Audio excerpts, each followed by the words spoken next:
ayun na nga, kagarot sang Pilipinas subong.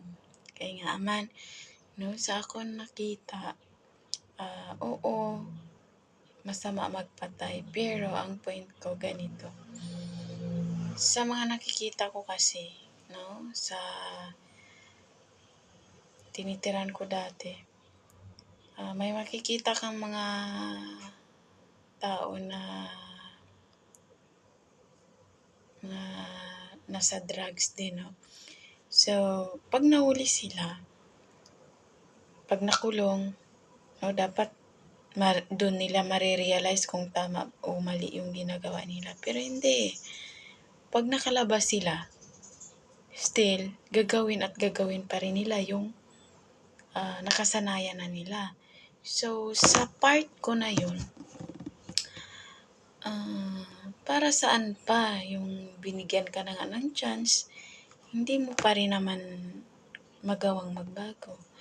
So, mas maganda na rin siguro yun pag sobrang madami na talaga sa mundo. Babawasan na lang yung mga ganong klaseng tao kasi kaya nga may utak sila para gamitin nila yung para sa tama o mali. Pero still, pinipili nila yung mali. Yun. Siyempre, masikip na masyado sa mundo, yung mga masasama, dapat bawasin na yun. Kaysa naman babawasan ng masama yung mga mabubuting tao, mas okay na yung bawasan yung mga masasama. And ang point ko doon sa mga pamilya na biktima kuno ng ganyan, madugong pagpatay. So, ang tanong ko lang, ayaw pala nating mamatay yung mag-anak natin. Bakit hindi magsisimula sa atin bilang mag-anak, no?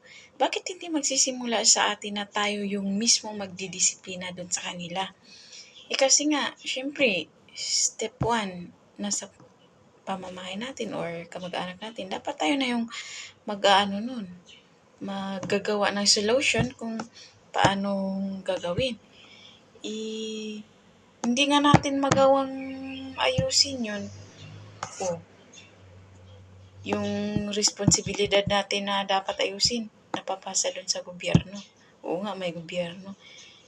Pero para saan pa kung yung tao mismo ayaw naman magbago? Para saan pa? Sabihin nyo, nangungulila kayo. Bakit hindi nyo na lang gagawin yung best nyo na ma-convert sila from bad to good? Na bumalik sila sa normal na buhay, o diba? Parang wala na kayong masisi. Ay, napatay to si ganito, ganyan. Dahil kay ganun. O bakit hindi tayo yung nagiging way na hindi sila mapunta sa ganung bagay? Kasi nga, mas kawawa yung mabiktima ng mga masasama. Sobrang kawawa yung maiwanan na pamilya. So, yun lang. Dapat bawasin na talaga yung masasama kasi kawawa yung mabiktima. At sa mga pamilyang ayaw naman mabiktima ayaw mamatay yung mga adik nilang kamag-anak, bakit hindi nyo na lang kasi gawin yung best nyo na mapabuti sila. Ganun yun. Gawin yung best nyo na mapabuti sila para hindi sila mapunta sa kamay ng gobyerno.